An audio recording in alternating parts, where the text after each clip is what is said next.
நாளின் செய்யும் வினிதானின் செய்யும் இனி நாடி வந்து கோழியின் செய்யும் கொடுங்கூற்றியன் செய்யும் குமரேசர் இரு தாளும் சிலம்பும் சதங்கையும் தண்டையும் சண்முகம் தோளும் கடம்பும் எனக்கு முன்னே வந்து தோன்றினே. உலகமெங்கும் வாழ்ந்து கொண்டிருக்கும் ஸ்ரீ குபேரன் டிவி நேயர்களுக்கு சைதை ராஜாவின் அன்பான வணக்கங்கள். நாம் இப்பொழுது வாக்கிய பஞ்சாங்க அடிப்படையில் வார ராசி பலன்களை சொல்ல இருக்கிறோம். இந்த வார கிரகங்கள் எப்பேற்பட்ட பலனை வழங்கப் போகிறது என்பதை பார்க்க இருக்கிறோம். அதற்கு முன் 2 நாட்கள் முக்கியமான நாட்கள் வருகிறது. 14/6/2022 பௌர்ணமி திதி, ஈஸ்வரனை வழிபாடு செய்ய உகந்த நாள். 15/6/2022 மூல நட்சத்திரம், ஆழ்ச்சனரை வழிபாடு செய்யக்கூடிய உன்னதமான ஒரு நாள். ஜூன் 13, ஜூன் 17 முகூர்த்த நாட்கள் வருகிறது. இந்த கிரகங்கள் 12 ராசிகளுக்கும் எப்பேற்பட்ட பலனை வழங்கப் போகிறது என்பதை ஒவ்வொரு ராசியாக பார்ப்போமா? இப்பொழுது விருச்சிக ராசியை பார்க்க போகிறோம். விருச்சிக ராசிக்கு அதிபதி செவ்வாய் பகவான் 5ஆம் இடத்தில் இருக்கிறார். 5 கூடியவன் 5ல் இருக்கார்.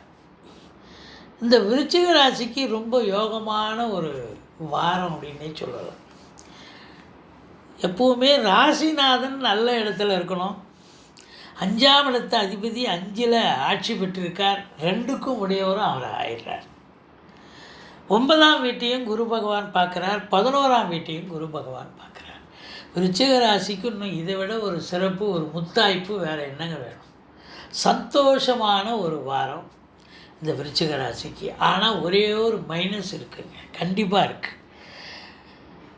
ராசிநாதன் 5ஆம் இடத்துல இருந்தால் சந்தோஷமாக இருப்பீங்க. ஆனால் சனி பகவான் 3ல் இருந்தார் இல்லையா, அவர் வக்ரகதியில் இருக்கிறார். அப்போது 2ஆம் இடத்துல இருக்கிறதாக ஒரு ஐதீகம் நிலை. அப்போது 7 சனி நடந்தால் என்ன பிரச்சனை வருமோ அது மாதிரி வாக்குஸ்தானத்தில் சனி இருந்தால் என்ன பண்ணும்? குடும்பத்தில் பிரச்சனை ஏற்படுத்தும்.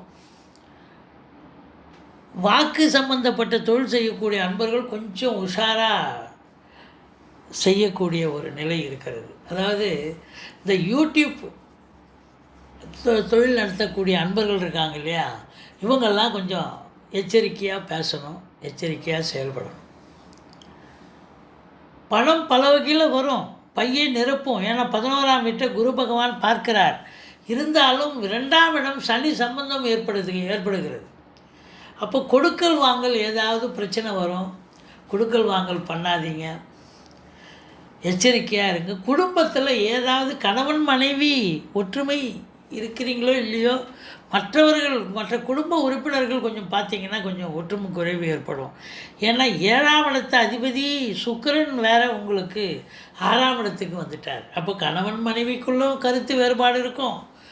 குடும்ப உறுப்பினர்களும் கொஞ்சம் அவங்க பாட்டுக்கு அவங்க பங்குக்கு சண்டையை பெருசாக்கி விட்டுருவாங்க.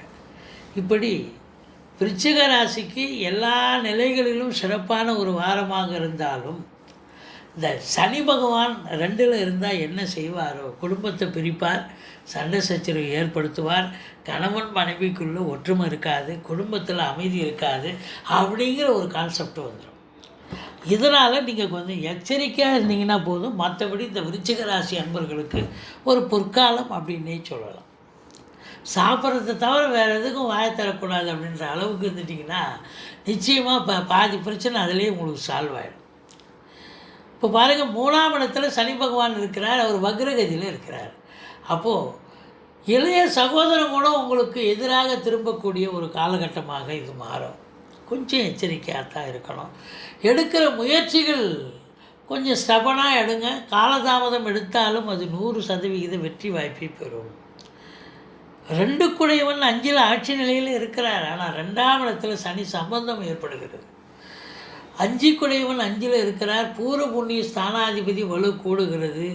உங்கள் குலதெய்வத்துடைய அனுகிரகம், அதாவது தெய்வத்தினுடைய திருவருளும் உங்களுக்கு நிறைவாக இருக்குது. அதனால் ஒன்றும் எந்த பிரச்சனை வந்தாலும் தலைக்கு வர்றது தலைப்பாயிட போயிடுங்க. 6ஆம் இடத்துல ராகு அஷ்டலட்சுமி யோகத்தை ஏற்படுத்துகிறார். 6ல் ராகு இருந்தால் எதிரிகள் ஓடி ஒளிவார்கள். ஆனால் உத்தியோகம் பார்க்குறவங்களுக்கு ஏதாவது ஒரு பிரச்சனை வந்துக்கிட்டே இருக்கும். 7க்குடையவன் 6ல் இருக்கிறார். அப்போ கணவன் மனைவிக்குள்ளே கருத்து வேறுபாடு வரும். மற்றபடி பார்க்கும் பொழுது உங்களுக்கு 8ஆம் இடத்தில் சூரியன் அமர்ந்திருக்கிறார். அவர் 10க்குடையவன் போய் 8ல் போய் அமர்ந்திருக்கிறார்னு சொன்னால், அப்போது உங்களுக்கு வேலை விஷயங்களில் கூட ஏதாவது சில இன்னல்கள் இடர்பாடுகள் வரலாம். உங்களுடைய ஜனனகால தசாபுத்தி சிறப்பாக இல்லைன்னா சில பிரச்சனைகள் வர காரணம் இருக்கிறது. ஆனால் மொத்தத்தில் 10ஆம் பொதுவாக பார்க்கும்போது விருச்சிக ராசிக்கு யோக பாக்கியங்கள். ஏன்னா 9ஆம் வீட்டை குரு பார்க்குறாரு. பாக்கியஸ்தானத்தை குரு பார்த்தா எந்த பிரச்சனையும் வராதுங்களே. வர்ற மாதிரி இருந்தாலும் கட்சியில் பனி போல் மறைஞ்சிரும்.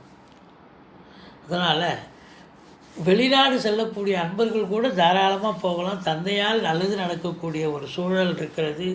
10ஆம் இடத்து அதிபதி உங்களுக்கு 8ல் போய் அமர்ந்திருக்கிறார். ஆனால் 9ஆம் இடத்தையும் 11ஆம் இடத்தையும் குரு பார்க்குறதால 10ஆம் இடம் இந்த 2 பக்கமும் குரு பார்வை இருக்கிறது. அப்போ சுப கத்திரி யோகம் இருக்கிறதால ஒன்றும் வேலையில் கூட ஒன்றும் பெருசாக பிரச்சனைகள் எதுவும் வந்துடாது. 11ஆம் இடத்தை குரு பகவான் பார்ப்பது என்பது எண்ணிய செயல் ஈடேறும், எல்லாம் லாபமாக மாறும். 2வது திருமணத்திற்காக காத்திருக்கும் அன்பர்களுக்கு நல்லதே நடக்கும் அப்படின்னு சொல்லலாம்.